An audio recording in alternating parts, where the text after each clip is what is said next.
So, good morning, guys. How you doing today? Very good. Good. Good. So, I'm setting you up today. This is not our normal channel.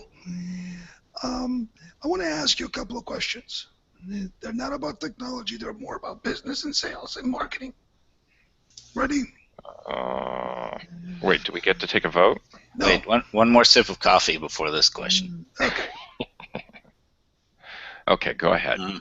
Do you guys remember the Justice League? Yes. Uh-huh. We're talking the cartoon, correct? Correct. Okay. The whole concept, right? If you are a millennial, you may remember the Avengers. So, the Justice League was made out of, Superman and Aquaman, Wonder Woman, like, whatever. If you were in the Justice League, and the Justice League did nothing but business, sales, and marketing, what would be your superpower? So, Superman can fly, Aquaman can go underwater, Wonder Woman can, I think, disappear or invisible, like every other woman, and I'm more like Batman, right? I don't have any superhero powers, but I know lots of technology gadgets. Gizmos, yeah. Yeah, that's who I am. Chris, who are you, and why? That's a darn good question. That's Woman fine. had the lasso of truth. Yeah. So think of I business think- and sales and marketing and tell me who you are. well, I'm thinking that. Oh, so wait a minute. So this is who I am. What is my special power today? Yeah, what is your superpower? Oh gosh. Which is not fair to Steve because now Steve is thinking about it. It's awesome. I like this game. Yeah, my superpower is to wait 30 seconds while Steve answers his. No, I would say that my superpower is to be reasonably good at a lot of different things, and that's why I do well at startups. Because at startups you have to be a jack of all trades, and I know I've done a lot of jobs. I've done sales and marketing and operations and all sorts of things, and so I'm really good at being able to multitask and cut through the bullshit and understand what's important and get the important stuff done when there's too much stuff to do. So you're like a chameleon of startups. Chameleon of startups. I never I think thought so. about what you just said, that people in startups are more a jack of all trades, but a master of real none, one particular thing, right? That's what you're saying. Yeah. In a startup, you have to be able to do 17 different things. So you have to be able to read a contract, and you have to be able to read a customer in a meeting, and you have to be able to write reasonably well and be willing to take the garbage out. I really, really like that. So, if you and I were in business together, it would be, we would be able to do things in a wide variety of spectrum. I like that. I really, really like that. It's useful in a startup. It's not quite so useful in a large organization, because then you become a cog in the machine and you're doing the same thing again and again and again. And for somebody like me, I get easily bored if I just do the same thing. You blew my mind today. Thank you. Man, how do you even see? Now, how do I live up to that? I don't know, Steve. Steve, I don't know. I may be having signal problems. Because it doesn't end here, right? Because there's another question coming after this. Oh, gosh. Steve, All right. what is your superpower? By the way, Steve, be nice to Chris, because the next question, you're going first. Son of a. Yeah, good. So I would say my superpower is the ability to get to the right person to get in the door of a company and get the right meeting. Wow. I wasn't expecting another good one. So you have the gatekeeper power. Yes. Well, is it a gatekeeper power or is it just to identify the right person? It's kind of both. You got to identify the right person and you got to get through the gate. Tell me about that. I think it's right. I mean, finding the right person, it's easier, becoming easier and easier, I think, to find out who the right person is. But I think the trick is the gates are getting harder and harder and harder to get through, right? So you've got to know the right path to get to the right person to get the meeting, right? I think it's also something that's important with a startup and why I've been good at startups, right? When you're a startup, you don't have big name cachet or some of the other connections that you need to break into some of these larger companies to get in and get some business, right? Can you give me an example of that one? Let me see if I can give you I'll try and give you a real good example.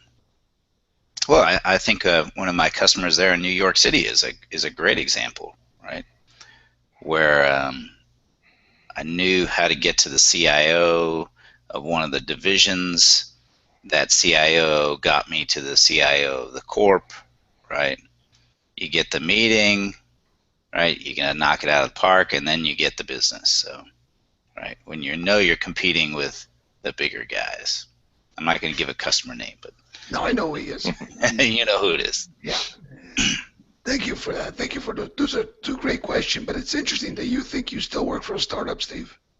Yeah, it's not quite a startup as it is so much, but our line of business that I'm working for is a growth part of our business, right? So in that sense, we're kind of starting it up.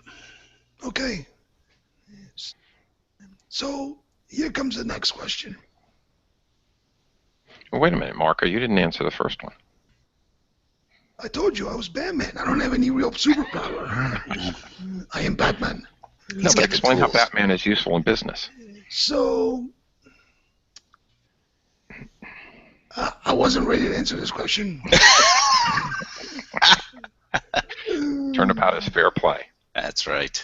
So I would think that my superhero power would be relationship sales. So I think I've said so enough time now that I don't have to say it for the rest of the week. As I said, I wasn't ready to answer this question, but here it is, okay? My superhero power would be to be able to be customer centric. To me, in sales, and specifically the sales that I do, there's nothing more important than having the trust of the customer.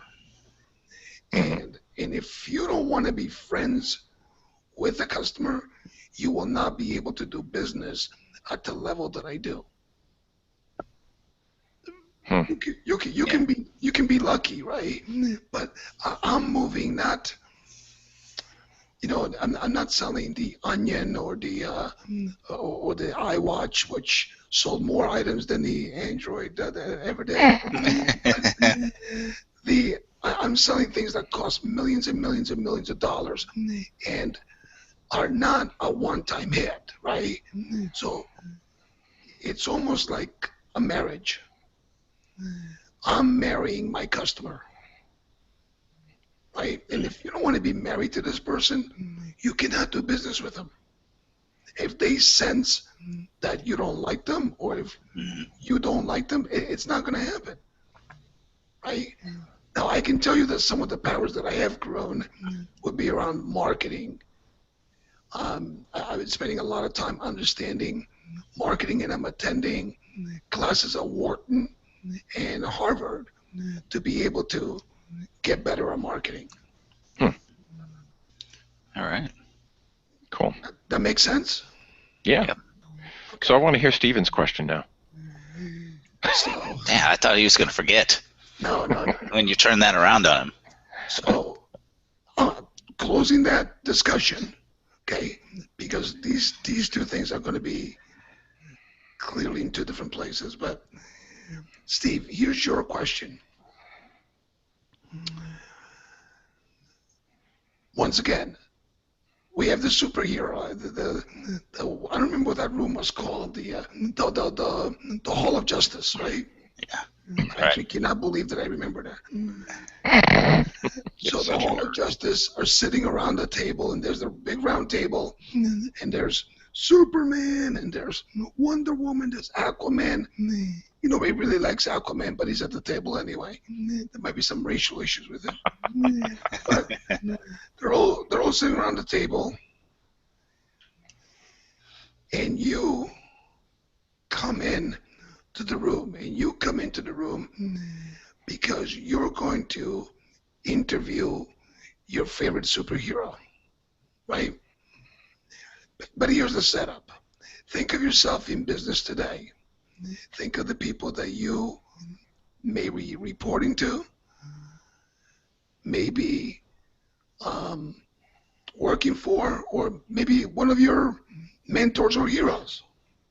You have a chance to meet with him, right? What happens when you find out he doesn't have a superpower? And after I pass out and pick myself back up off the floor? Yeah, you know, you're working for a guy, right? Or in your case, you meet Mark Cuban. Hey, he was at the Rockets game last night where I was. I know, that's what I say. That's why I said it. So, and you realize that he doesn't have a superhero power.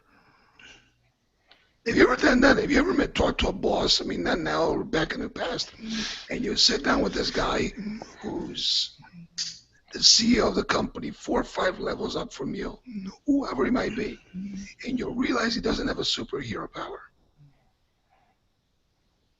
You can think about it all you want to. I know you're thinking and stalling, Steve. Yeah, I have to. I think that's when you say, well, it's interesting. So you ask me what do I do from an interview perspective? Okay, Or Chris, what do I just? he's stalling, right? He's stalling right now, right? So you Give me this question one more time. Sure. So I'm coming in to interview somebody. I sit down and interview them, and I find out they don't have a superpower. So you the CEO of your company, the CEO of Accenture calls you in, right? What was his name? It wasn't Forehand. It was the guy. He obviously didn't have a superpower. Yeah. So he calls you in, and you are going to meet the guy that is doing $23 billion a quarter. You're sitting down, you're ready to be wowed. You're having lunch with him. You're not interviewing him, you're just having lunch with him. And you realize he doesn't have a superhero power.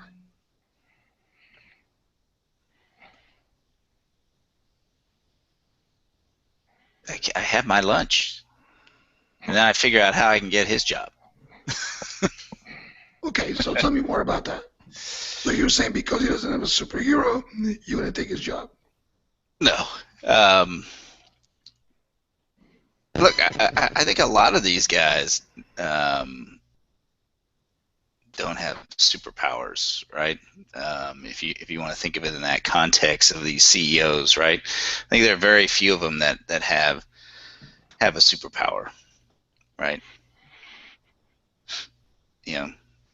Anymore. Do you expect them to have a superpower? I think I've met enough of these guys that are CEOs, tech leaders, tech visionaries that, no, I don't really expect some of these guys to be, amazing or have some kind of superpower anymore. Really? That's very interesting. Yeah. Yeah. So it doesn't bother you that the guy doesn't have a superpower, okay? Chris, you have enough time to think about this. Okay. There's some weird noise going on. I don't know if you guys hear Yeah. that. Um, so I'm a little bit older than you guys, and I've lived a little bit longer. And I think that when you're in your 20s and 30s, and you see these people that are 4, 5, 6 levels above you, you kind of idolize them, just like sports heroes or whatever, and all. And you think that they've got superpowers. And once you get a little older, you realize they're lucky, and luck is a combination of very hard work and preparation and timing. And and I think that some of these guys are just lucky that they worked hard, and they were in the right place at the right time, and they got to where they were, and maybe they don't deserve it, and that's why some of them don't do very well. But I think that there's a select few, and I would think probably Mark Cuban is one of them. That really do have a superpower. But I think that the vast majority of people, in those C-suite jobs and things like that, are just ordinary people. They really are. And I've learned over the years that you just make the best decisions you can. And sometimes those decisions are right, and sometimes they aren't. You're usually making decisions without enough information to make an informed decision about what's going on. And so, the people who do well are those that can make a good decision with less information, or can make a decision at all. And some people, will refuse to make a decision when they don't have enough information. And those are the people I think that more often than not fail, because not making a decision when you're in a position of power like that is the worst thing you can do. Yeah. But it's an easy thing to do, right? It's an easy thing to say, I don't have enough information. Nobody knows which ways the market is going to go, so I'm not going to do anything until we know. And doing that is the kind of stuff that kills companies, in my opinion, anyway. So I think that most of the C-suite people that I know, and there's a few exceptional standouts, but most of them don't have a superpower, any more than I, really don't have a superpower. I've just got a standard power that lots of people have. And I think that just understanding that they're going to make the best decisions they can with the information they've got. And the issue is, will they make a decision when they don't have information? Mm-hmm. I think that's the big thing that separates the winners from the losers. Yeah, yeah. I think I'd second what Chris is saying, right? It's kind of dovetails to what I was saying. You meet enough of these guys, and you're just like, they're no different than anybody else. There are very few of the, Mark Cubans, Jack Welches, right, or some of these other guys that may actually have something that pushes them beyond the herd. So let me just see it, because I have two statements real quick. Mm-hmm. So what you guys are saying is that timing and luck is not a superpower, which is clearly what some of these people have had. Well, luck is a combination of hard work and timing. Okay, but you're saying that you don't expect to get to a person of leadership, and it could be on the customer side, or it could be on your company side, it could be a mentor. You don't expect to sit down with them and find out that they have a superpower. You expect them to be just regular people who have had timing. Work Yeah, out for them. Yeah. Okay, yeah, I agree. okay. It's interesting because I don't. And I'll tell you where I differ. Let me turn around on you for a second, okay? Chris, does your management expect you to have a superpower? Um,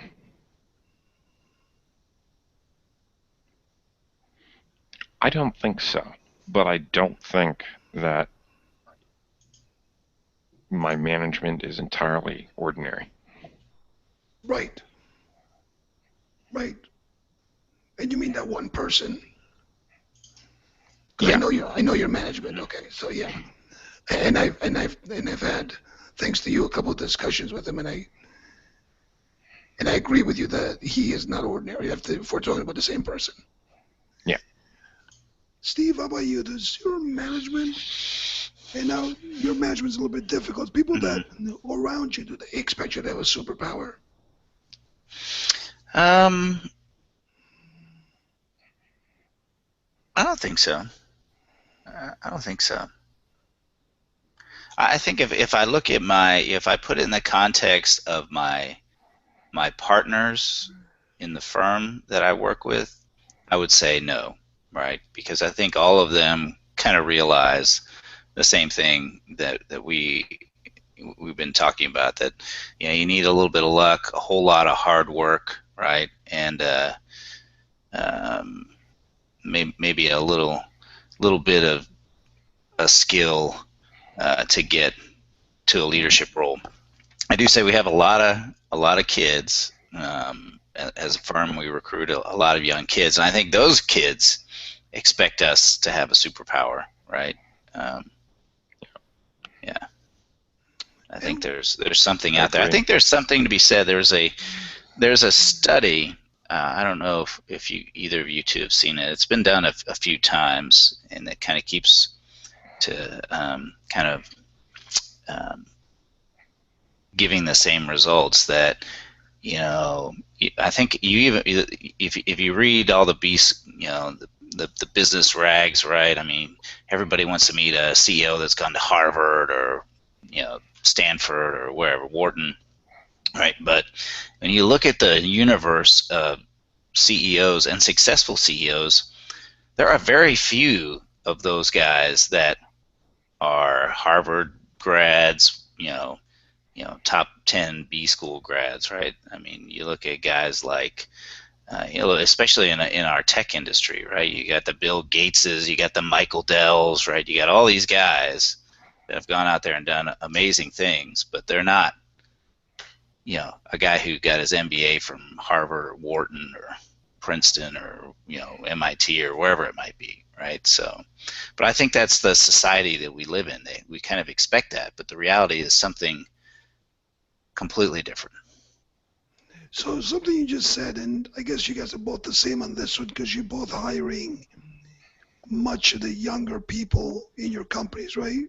Yeah. Mm-hmm. Yeah. So you said something that was interesting. You said that they expect you to have superpowers. Yeah. Yeah, I think so. Yeah. Mm-hmm. Yeah, I think all the young kids do when they start out. So what happened? I think we did when we were their age. Yeah, I agree. I totally agree. Right. So what happens when they find out that you don't have one? Are you disillusioned? It's I'll give you an example. I have a kid who's part of my organization, and we're mentoring him, and I think there's an interesting thing. I think that's maybe a little bit different than when we all started working, right? Because I think we had an expectation. I don't want to put words in either you two guys' mouth, right? That you would work your way to the top somewhere, right? Mm-hmm. And that would take time, right? I do think some of the new generation, has this expectation to move quickly to, a leadership or call a high level position, right? And I think it's an unrealistic expectation, right? So we have one kid. He reports up through one of my longtime managers, right? Who went and had lunch with him because he's been, I would say, underperforming, but not meeting some of our expectations. So sit down with him, and they had the conversation with him. What do you want to do? Where do you want to be in 5 years, right? The kid said, well, I want to be in Steven's position at 5 years, and my my manager was like, "You have no idea how much hard work that takes." He's like, he has been working for 20 years now to get to the position he's in, right? He works 7 days a week, probably, right? He's like, "Are you ready for that?" And he was like, "No." He's like, "Well, that isn't going to happen for you in 5 years." So I think there's a lot of, just to use that example, I think there's a lot of level setting and expectation setting that has to be done with these folks. Maybe I was unusual, but Maybe. Did you say maybe? I felt rough. But I mean, when I look back to, my middle 20s and, getting, promotions and switching companies and stepping up, 1 or 2 levels in 3 years, or 2 years or something like that. And it wasn't fast enough for me. Yeah. And it wasn't fast enough for me. And I look back and 3 promotions in 5 years, and that wasn't good enough. And I look back on that. Yeah. It was a damn good run, Yeah. but it's like, what in God's name was I thinking? Yeah. I think that's the common failing of youth. Mm-hmm. Now I'm an adult. I should get everything I want right away. Mm-hmm. I mean, I'm in a company that grows 300% per year, and I'm talking to, the young people that, I've been here 2 years and I'm only a manager. Yeah. Yeah, that's good. Oh my God. And 300, stuff. And 300% per year? Yeah, for 3 years in a row. Yeah, me too.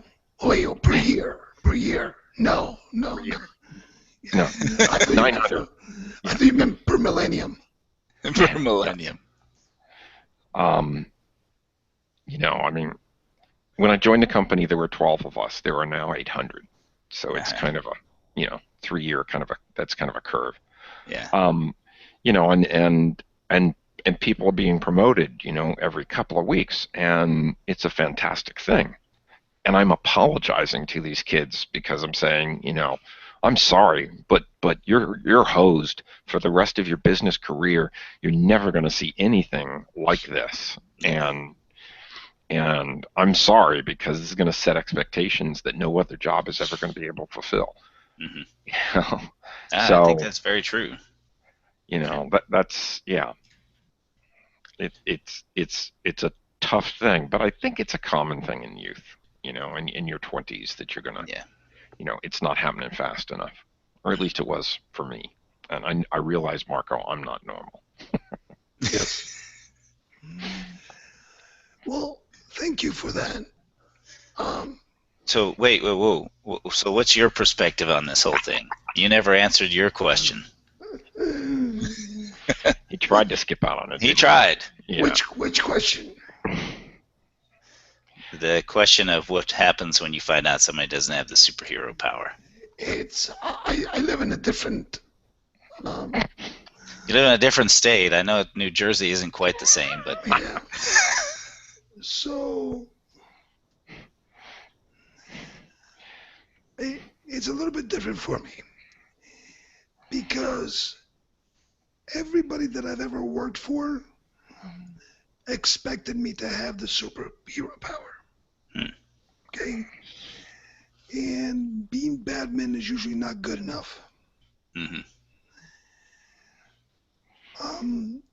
I live in a world that if I stop, people lose their jobs. Mm-hmm. Okay? It's because something you said that you get bored, right? And I get bored to the point that I need to change my office around on a monthly basis. Things always have to be changing. Things have to be different. I live in a world that people expect you to be different, and the status quo is just not good enough from day to day. And having and that's not only where I am today, but normally having what is your, you have to have a superpower. I expect the people above me to also have a superpower. And so what does that do to you when they don't? It's pretty devastating. Mm-hmm. Because you get this, I'm wasting my time, right? Because if I hate the analogy, but if you work at the Justice League and you find out that everybody expects you to have a superpower, but they don't, what are you really doing at the Justice League? It's not really Justice League. Yeah. Yeah. It's a good call. That's the issue. I also live in a world that people don't want you to have superpowers, right? Because the superpower is a two-way street. And your management wants you to have it. People around you need you to have it, but nobody wants to tell you that that's really important. Because then they have to pay homage to you for having a superhero power.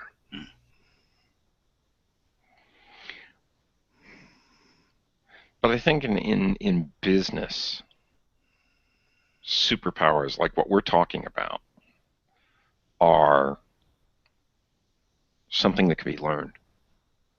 There's certain innateness to it, that you have to have the the natural affinity towards it. Yeah. If I wasn't, an ADD kind of a person, then having multitasking and multiple abilities in multiple different areas wouldn't come naturally, and it'd be difficult. So and the things that you guys talked about, again, there's you have to have an affinity for it, but once you do, if you apply yourself, you can certainly learn those kinds of things and be good at it. And it may take 10, 12 years. And people find, some people find it hard to believe, why would it take 10 years of doing a job to be able to do it well? But I think, so I think, Marco, people expect, I think that it's not that they expect a superpower, but they expect an experienced, calm and controlling hand at the helm.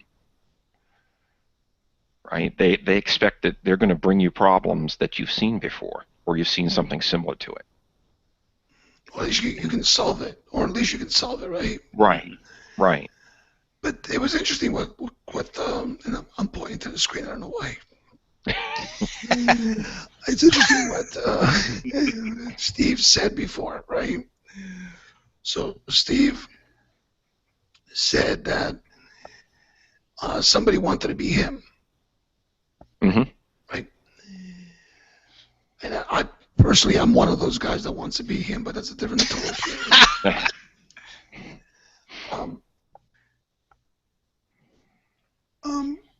When people look at what I've done and where I've been, I have that too. But people are not willing to pay the price for it. I think that happens to most folks. Yeah. Yeah, no, I'm not, that comes with me too, by the way. It's not just people below you, it's people above you too. People are not willing to pay the price for this superhero power. Yeah. There's a lot of sacrifice involved. Yeah, they think that it's a lot easier. They think that experience can be gained in weeks or months. And those of us on the other side of it can see that, that experience takes years. Yeah. So hold on a second. So are you saying that experience is the superpower? Yeah. Yeah, it might be. Interesting. I don't know. I'll give you another story. Maybe this is something to think about, because I think you both can relate to it. Because I think, yeah, I know at least you, Marco, have met Michael Dell before, right? Yeah. So I met him for the first time 2 weeks ago. He came to Houston for a very small kind of partner lunch. Right, there's like 10 of us.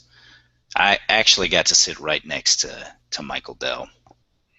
Just had an open conversation just about what they're trying to do with their change to be more channel centric, right? And with the privatization where they're focusing. It was a good meeting, but I think the interesting thing was, right. I mean, here's a guy who, when I was in college and working, I used to take a 2222 out to work. I was working at Novell, and I would routinely pass him coming into Austin in his Acura NSX, and I used to watch that thing. Everybody knew whose NSX that was, and you're like, man, I'd like to be that guy, right? And then you're sitting next to the guy, and leading up to the meeting, I was like, man, I'm like, you're gonna be nervous, and you're sitting down with the guy, and he's probably one of the most unassuming people you'll ever sit down and meet with. He's very down to earth, right? Willing to talk. I mean, sometimes he had the answers, sometimes he didn't have the answers, right, to the questions that we posed to him. But he's just an unassuming guy, and I think he would probably be one of the first people to tell you, he got lucky in some results to get where he is, right? And it's just been hard work from there on out, right? All the way to getting his company back under his control and taking it private. Yeah. Right. Yeah. So I know a different Michael Dell, obviously. But how did that make you feel that this guy was a down-to-earth guy? Did that make you like, wow, I could be just like him, or I could do everything that he does? Or was that like, oh, crap? No, I think it was more of the previous. Like, look, I mean, everybody in that room was a business owner, right? Or they're probably the 10 largest either system integrators or VARs based in Houston, right? And a lot of those guys I've known since I started my career. There was probably 2 people in the room that I had never met face to face, but I knew who they were. And yeah, I think everybody in that room was like, we could do this, right? It's something we could do. If we had been given that shot, we probably could do it, right? So, but we've done other things, right, that I think we're all proud of or happy to have achieved, right? Accomplished. Yeah. Thank you. Thank you both for being bamboozled today. Well, Marco, we don't mind giving you a shot to try something new. A little more warning would help. It aid in the uncomfortable silences and the stalling. No. This line of questioning will continue. I think that's a threat, Chris. Crap. Hello? I think I'm losing you guys. Hello? Yeah, it's not working. Yeah, I don't believe you because I know you're doing this on a Mac, and those things are great. Steve, Under duress. Steve on the other end is probably using his Surface, so we might lose him any second. Exactly. It's tenuous at best. All right, guys. Thank you for joining me today. I'm going to conclude this broadcast and see. I think I can get. We're about 10 minutes over time, but that's okay. Thank you, everybody. I'll see you soon. Not bad. Thanks. Bye-bye. Yeah, thanks. Bye. Thank you, Chris. Thank you, Steve.